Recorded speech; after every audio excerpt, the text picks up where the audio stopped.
Poytaxtimizda Markaziy Osiyo startap forumi bo'lib o'tdi. Birlashgan Millatlar Tashkiloti, Taraqqiyot dasturi va ko'plab xalqaro tashkilotlar ko'magida tashkil etilgan tadbir tafsiloti muxbirimiz lavhasida. Markaziy Osiyo startaplar forumi bu 20 dan ortiq davlatdan 40 dan ortiq spiker, muvaffaqiyatli startaplar, venture fondlar, akseleratorlar, xalqaro tashkilotlar va oliy ta'lim muassasalari vakillarini o'zida birlashtirgan anjuman. Shuningdek, bu yangi startap loyihalarini taqdim qilish va ularni amaliyotga joriy etish uchun yaxshi imkoniyat. Welcome to the Central Asian Startup Forum.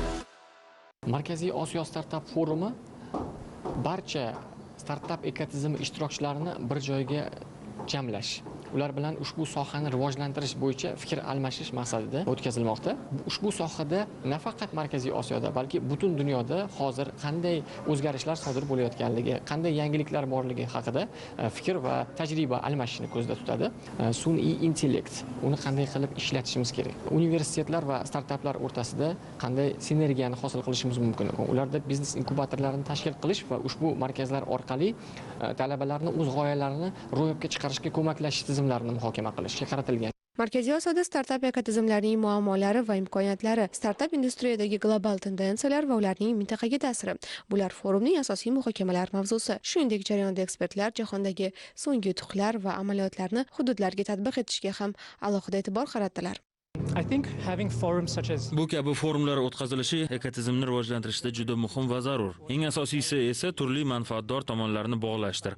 Xoh bu hukumatlar bo'lsin, xoh startap ekotizimni yaratuvchilari, IT parklar yoki investorlar. Bunday platformalar bizga aloqa o'rnatish, muhokama qilish, so'nggi yangiliklarni ulashish va kelajakdagi hamkorlik imkoniyatlarini ko'rib chiqish imkonini beradi. O'ylashimcha, O'zbekistonning startap ekotizimi dastlabki bosqichda, lekin katta istiqbolni namoyon etmoqda. Ko'plab xalqaro investorlar O'zbekistonni kelajakda o'sish bozori sifatida ko'rmoqda. Startaplar nuqtai nazaridan venture kapital sarmoyadori sifatida biz albatta O'zbekistonga juda katta qiziqish bilan qarayapmiz. I have come from Poland just to check out the Uzbeki startup ecosystem. Men O'zbekistonning startup ekotizimini o'rganish uchun Polshadan kelganman.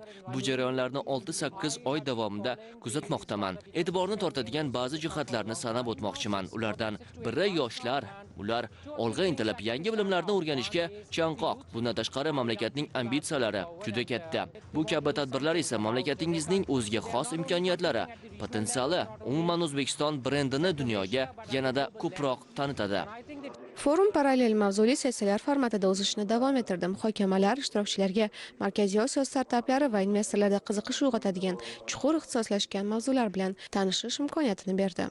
На мой взгляд, такие форумы очень важны для Центральной Азии. Mening fikrimcha, bunday forumlar Markaziy Osiyo uchun juda muhim. Chunki birinchidan ular bizni birlashtiradi. Unga tayyorgarlik ko'rayotganda qo'shni mamlakatlarda nima bo'layotganini o'rganishni boshlaysan. Forum esa bu bilimlarni almashishga, o'sha davlatlarda amalga oshirib, natija olishga erishgan eng yaxshi tajribalarni olishga va ularni bevosita qo'llashga imkon beradi. Masalan, so'nggi yillarda O'zbekistonda startaplar ekotizimi rivojlanishida katta sakrash sodir bo'ldi. Avvalo, mamlakatingizda venture fondlari paydo bo'ldi. Ular allaqachon 30 dan ortiq kompaniyaga sarmoya kiritdi. Bundan tashqari juda yaxshi startaplar maydonga keldi. Yirik kompaniyalar, marketplacelar shakllandi. Shu bois hozirgi vaqtda O'zbekiston bozorida to'g'ri rivojlanish yo'nalishi kuzatilmoqda deb o'ylayman. Startup Battle anjumanning kulminatsion nuqtasi. Markaziy Osiyoning 5 ta davlatidan 10 ta startap loyiha mintaqaning venture ishtirokchilariga taqdimot qilindi.